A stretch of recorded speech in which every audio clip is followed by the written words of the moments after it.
Two of Spain's tennis stars, Carlos Alcaraz and Marcel Granollers, have just pulled out of the Davis Cup qualifiers. And to put it bluntly, that's a seismic shift in the team lineup. It's not every day that you lose both a Grand Slam singles champion and the world's top doubles player right before a major team event. But here's where it gets controversial. Spanish Davis Cup captain David Ferrer isn't letting this double blow shake his faith. Let's break it down. Ferrer, who's led Spain's Davis Cup squad since late 2022, now faces a thorny challenge. Alcaraz, coming fresh off his 6th Grand Slam win and the newly crowned US Open men's singles champ, is widely considered one of the sport's generational talents. Granollers, meanwhile, boasts a storied doubles career, former world #1, and currently reigning as US Open men's doubles winner. Losing either one of these athletes would be tough. Losing both is a massive test of depth and resilience. In a recent press conference ahead of Spain's clash with Denmark, Ferrer candidly acknowledged the gravity of the situation. Obviously, there are two very important casualties, those of Carlos Alcaraz and Marcel Granollers. We accept it and face them. They are things that can happen. But here's the part that most fans don't expect. Ferrer isn't dwelling on who's missing. Instead, he's putting his energy behind the squad that stepped up. I trust my team. They have all made their debut in the Davis Cup, and whether you like it or not, that's an advantage when it comes to a new playoff.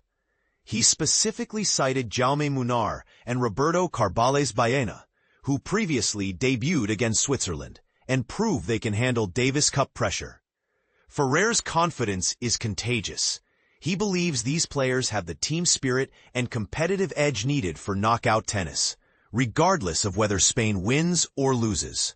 But the setbacks don't stop there. Alejandro Davidovich Fokina, another key figure, has also withdrawn.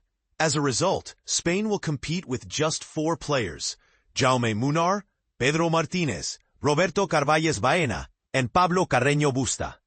Up against the formidable Denmark squad, headlined by Holger Rune, the challenge couldn't be tougher. So why did Alcaraz, the sport's young superstar, pull out?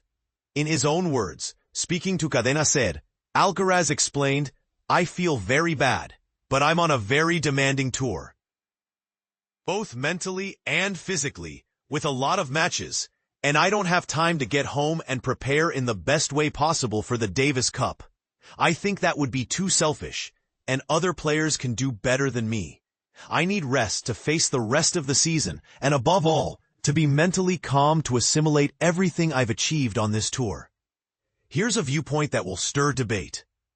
Alcaraz's choice reflects a growing trend among top athletes to prioritize long-term well-being over national team duty. Is that selfish as he expressed, or simply smart? Some argue the Davis Cup's packed schedule doesn't serve players' health, while others feel country should always come first. What do you think? Should individual rest supersede team commitments? If Spain pulls off a win against Denmark, despite these roster changes, they'll punch their ticket to the Davis Cup finals in Bologna, Italy, running from November 18th to 23rd. The question remains, can this undermanned Spanish team rise to the occasion, or will the absence of its biggest stars prove too much? Let's open the floor. Do you support Ferrer's unwavering trust in his backup squad, or do you think Spain's hopes have taken too big a hit? Is Alcaraz's reasoning valid, or should he have pushed through for his country? Share your thoughts below, and let's stir up the conversation.